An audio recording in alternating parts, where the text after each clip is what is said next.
So here we go. Here goes nothing, as they say. I've been thinking about it a long time and trying to figure out a way that we could connect in a different way. And I think one of those is all about the idea of sex toys. And I've thrown it out there before, so right from the get-go, if there's no interest, just hit stop, leave, go watch something more exciting.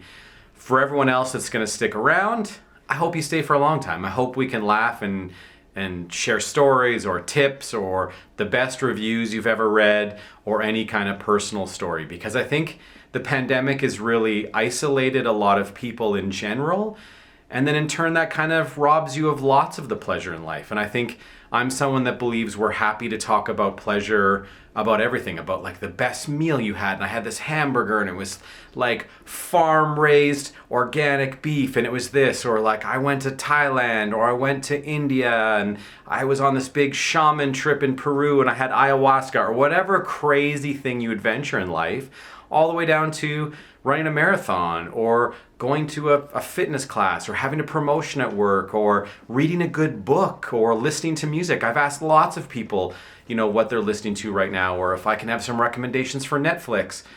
And I think that the reality of the pandemic and the isolation was really something intriguing about finding some sort of pleasure.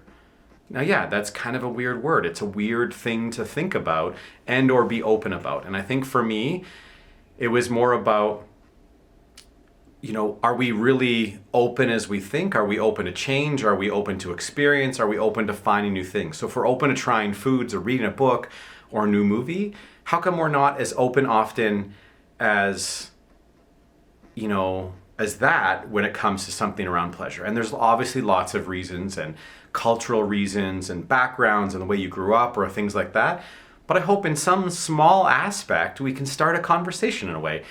Or at the very least, I can just tell you all these crazy stories and about crazy toys and read you crazy reviews or teach you how to clean your sex toys. I don't really know where it's going to go, but I think it's funny because you might have asked somebody for a book or a recommendation to a restaurant, but when was the last time you looked at a friend and you're like, hey, do you have a cock ring that you really love? Or you call your friend up and you say like, hey, I'm curious about butt plugs. Want to recommend one?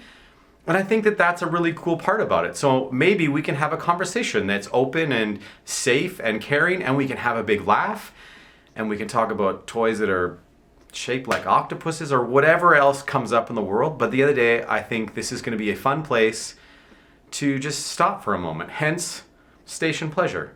Because I think whether it's 30 seconds or an 8-hour tantric event where you're there all day and all night, whatever that means to you, I think we all need to stop at the station of pleasure once in a while.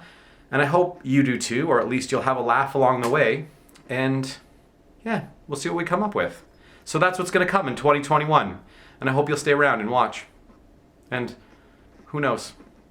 Maybe in the future we can get together and talk about your favorite toy, or what got you into toys, or what you like about them or hate about them, or how you got caught washing them all in the dishwasher one day when everyone came home and your family was opening up to a whole dishwasher full of sex toys being washed.